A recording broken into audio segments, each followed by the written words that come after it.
ভাইরা আমার, বন্ধুরা আমার, একটা বিষয় খুব খেয়াল করব। ছোট অবস্থায় আমরা অনেক সময় ছোট ছেলে মেয়েদেরকে আদর করে অনেক সময় ছেলেদের পোশাক পরাই, আবার ছেলেদেরকে আদর করে অনেক সময় মেয়েদের পোশাক পরাই। না না না, মুসলমান এটা করতে পারে না। এই মেয়েটা যদি এই কালচারে বড় হয়, আস্তে আস্তে আস্তে বড় হইয়া বলবে, আব্বু আমাকে ওই পোশাকটা দাও যেটা ছোটবেলায় আমারে তুমি দিছিলা। আমার এই প্রাণের যুবক ভাইয়েরা, এই যুবতীরা, সামনে 31st নাইট ডে নামক বেহায়াপনা অশ্লীলতা আসতেছে। সেই বেহায়াপনা অশ্লীলতার মধ্যে এমন ভাবে তারা নেচে গেয়ে ফুর্তি করবে, ইহুদি খ্রিস্টান বিধর্মীদের কালচার তারা গ্রহণ করবে, যেটা মুসলমানের সন্তান কোনোভাবে এটা করতে পারে না। ঠিক কিনা বলেন?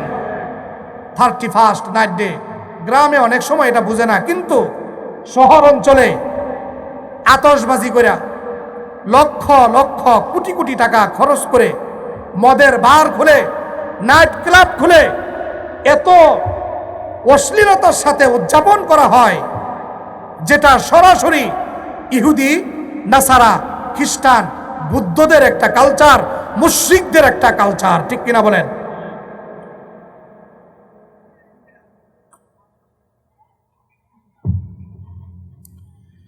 তারা আমার, বন্ধুরা আমার,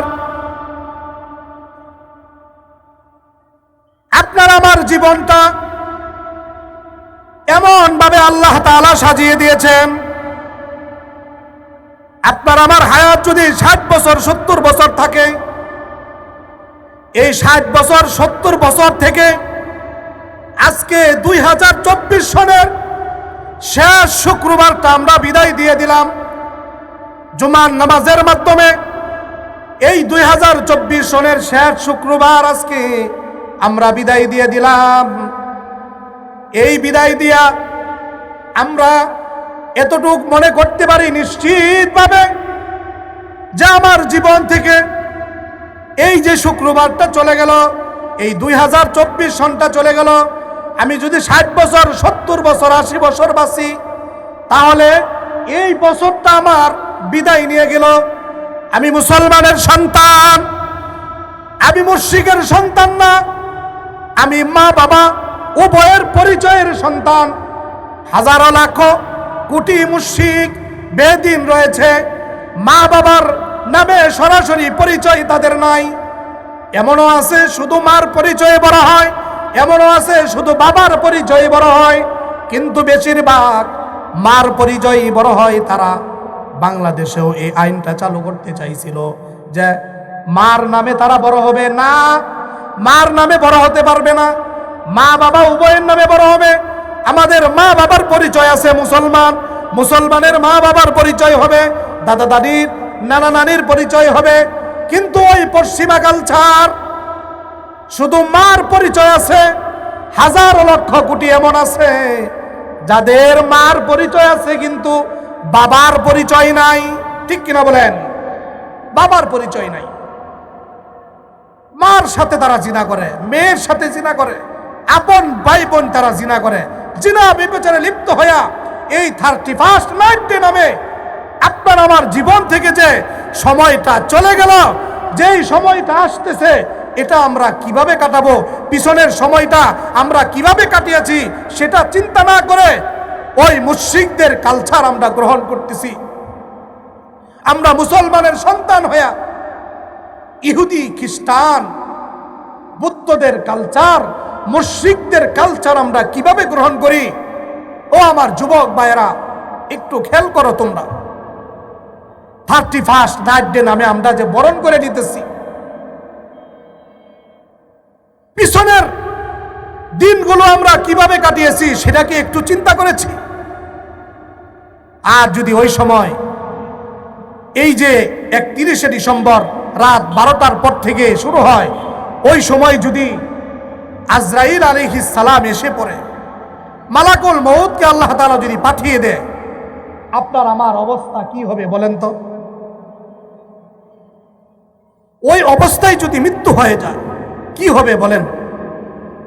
এই জন্য রাসূলুল্লাহ সাল্লাল্লাহু আলাইহি ওয়াসাল্লাম বলেন, ইহুদি খ্রিস্টান নাসারা বুদ্ধদের কালচার তোমরা গ্রহণ করবা না, তাদের বেশভূষণ ধারণ করবা না।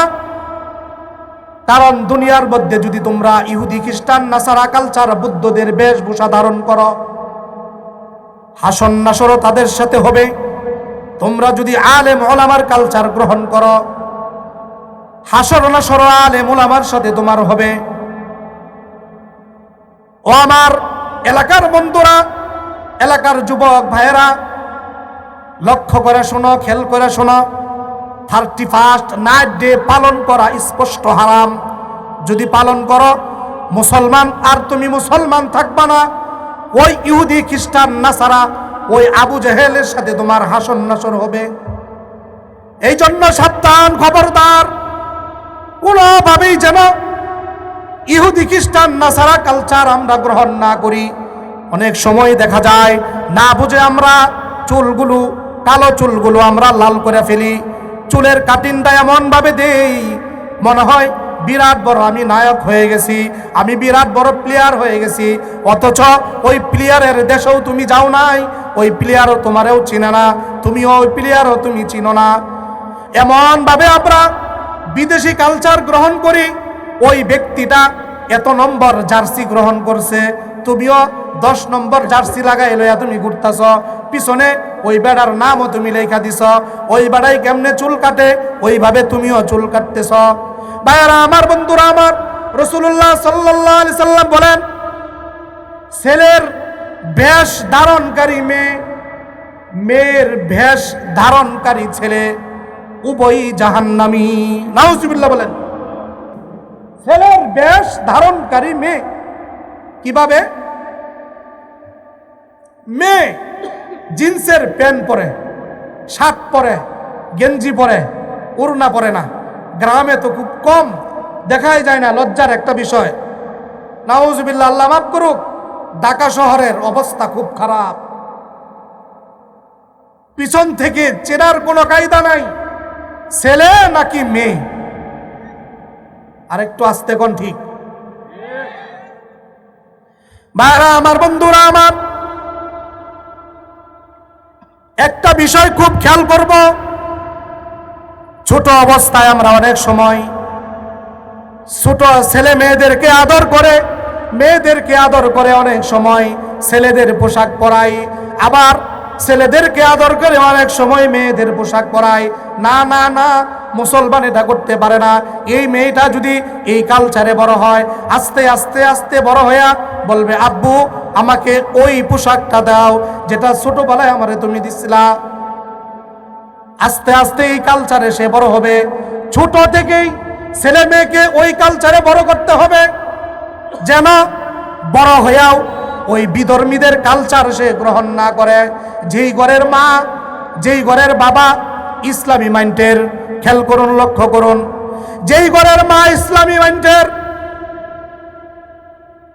আজান দিছে, মা যাই নামাজ নিয়ে দাঁড়াই গেছে, যাই নামাজ নিয়ে দাঁড়ানোর পর মেয়ে দেখবে মা যাই নামাজ নিয়ে দাঁড়াই গেছে। মেয়েও, ছোট্ট মেয়ে, মার সাথে সেও নামাজের মতো করে দাঁড়িয়ে যাবে। মা রুকুতে যায়, সেও রুকুতে যাবে। মা সেজদায় যায়, ওই বাচ্চাটা শুয়ে পড়বে, অনেক সময় কাঁধে উঠে পড়ে, যাই নামাজের সামনে বসে পড়ে। মা সরাই দিয়া সেজদায় যায়।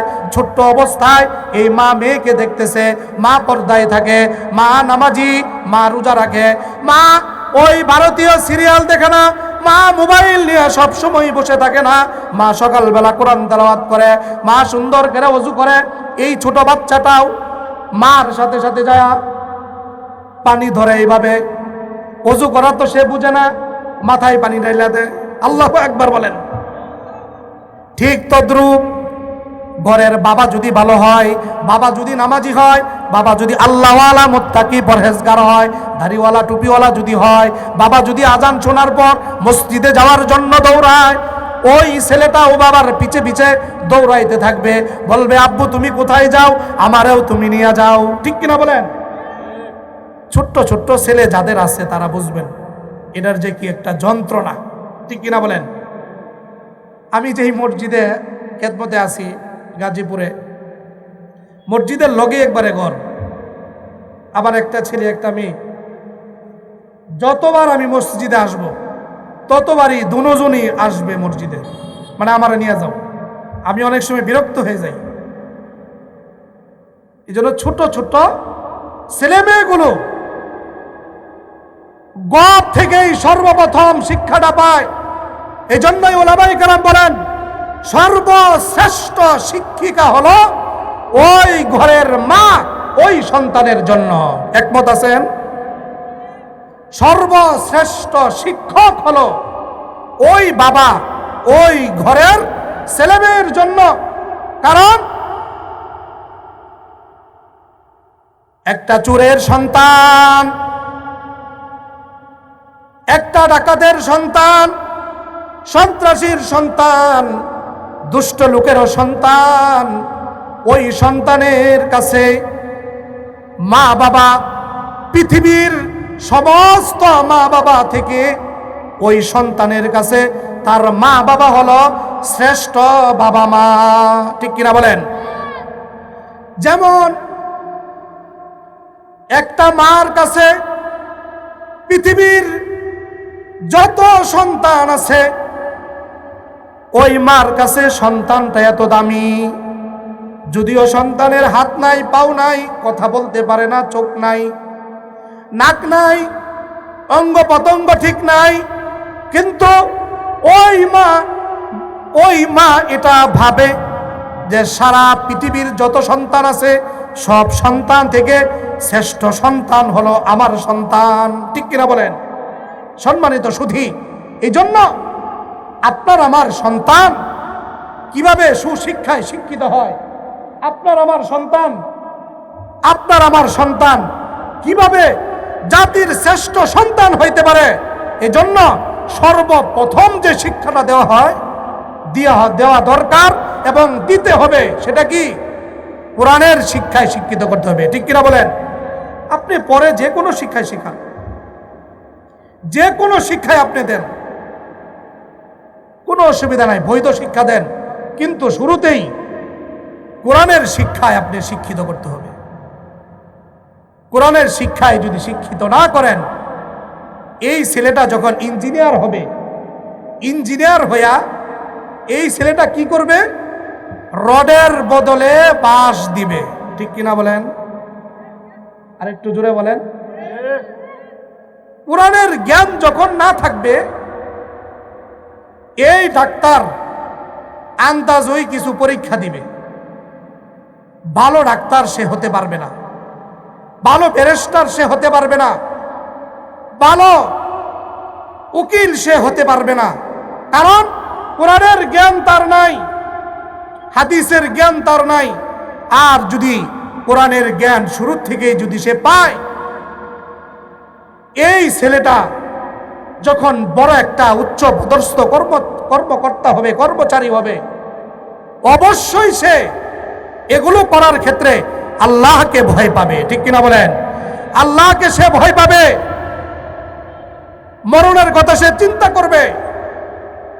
এই জন্য সম্মানিত সুধী, খুকশি এলাকার ধর্মপ্রাণ মুসলমান ভাইয়েরা, পর্দার আড়ালের মা ও বোনেরা, আপনার আমার সন্তানকে আমি অবশ্যই কোরআনের শিক্ষায় শিক্ষিত করব। আল্লাহ তাআলা কবুল করুন, সবাই বলেন আমিন।